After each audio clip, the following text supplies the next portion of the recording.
ดีครับสวัสดีครับขออนุญาตนั่งสูงแม่คุณแม่ครับ และแล้ววันนี้ก็มาถึง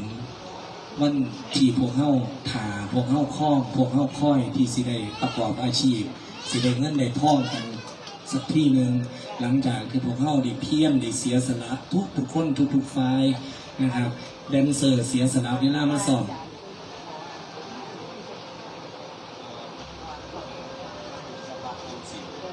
อาจารย์ก็ต้องทำบุญกับวัดขยันเบิ่งเงินกับทำบุญแม่บอกเพิ่นไปเลยถึงมาขอเครื่องราคาปะเมื่อสังบริตนกันแท้ซ่องกับถวายอยู่เนี่ยบัดซ่องคือปวาเครื่องราคาเนี่ยหรอพอดครึ่งนึงเมื่อนี้กับมาหอดหลังจากที่พวกเขาเสียสละทุกฝ่ายนักดนตรีเสียสละเวลามากใส่ความคิดใส่สมองในการที่สิแกะโน้ตเขียนโน้ตใส่เวลาใส่ความอดทนแดนเซอร์ใส่เวลาจดเวลาจำคู่ฝึกทุกฝ่ายหมอลำหมอหลองคอนบอยนักแสดงที่เขาสอบกันมาทุกสิ่งทุกอย่างในอนาคตเนี่ยคือหน้าที่ของพวกเฮาจากมื้อนี้เป็นต้นไปทุกคนเฮาเข้าใจกันมากพ่อเรื่องเฮาต้องทำหน้าที่อย่างไรพวกเฮารักษาหน้าที่ของตนเองนะครับทำงานแบบนี้คุณภาพขันเฮาเป็นคนที่มีคุณภาพเฮาสิกายเป็นคนที่มีความสำคัญนะฮะเรื่องงานมันต้องชัดเจนนะครับเพราะว่าทุกฝ่ายทุกส่วนนะฮะก็ให้พวกเฮาตั้งจิตตั้งใจพยายามโฟกัสในสุดท้ายแล้วค่าของคนคือผลของงานเป็นบางเทือในระหว่างทางที่เขาจะต้องเจอปัญหาอุปสรรคทั้งด้านสถานการณ์หรือทางด้านพวกคิดในจิตใจเฮาเป็นผู้ใหญ่แล้วเป็นคนมาประกอบอาชีพสะกดเข้ามาอาชีพตีความหมายไงมันออกว่าอาชีพเนี่ยคืออย่างมันคือความสำคัญของชีวิตของคนคนหนึ่งเลย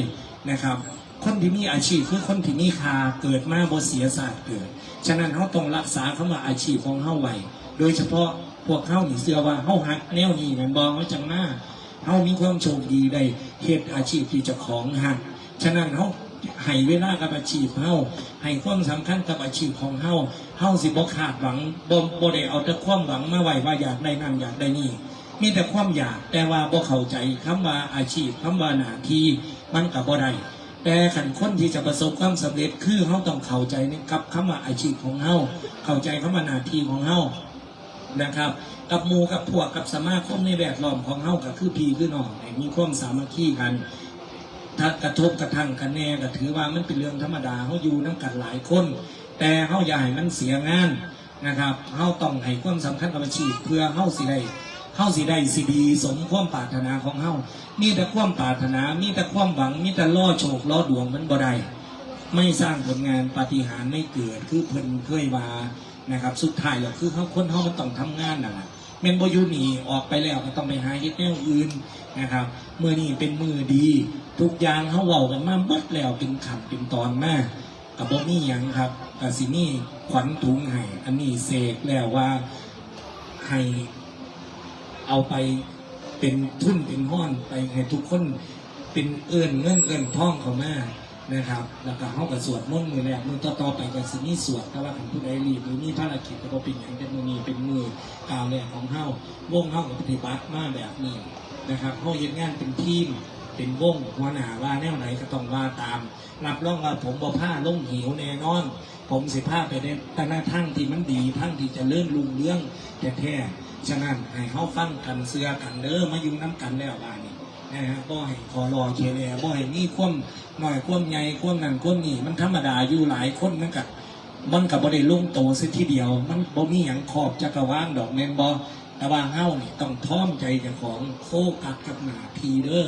นะครับในเมื่อเขาโฟกัสหน้าที่แล้วเฮาก็สิเป็นคนที่มีคุณภาพนะครับก็ขอให้สมาชิกหมอลำใจเกินร้อยทุกคนบ่ว่าสิเป็นเบื้องหน้าเบื้องหลังทุกฝ่ายทุกส่วนที่เกี่ยวข้องกัน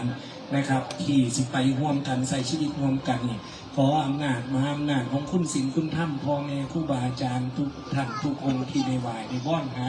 เดินบันดาลให้เช่าคณะทุกคนจงประสบแต่ความสุขความเจริญบ่เจ็บบ่จนบ่อึดบ่อยากบ่ทุกข์บ่ยากให้ได้พบคนดีให้ได้รับโอกาสดีๆผู้อยู่เบื้องหลังกันมีกำลังวังชาหูแจ้งตาใสขับรถไปใกล้ไปไกลก็ให้ตลอดรอดฟังถึงจุดหมายปลายทางด้วยความสวัสดิภาพให้พวกเขามีสติปัญญาที่ดีรักษาทรัพย์สินในอดีตชาติและปัจจุบันแล้วก็มีงอกเงยเพิ่มพูนต่อไป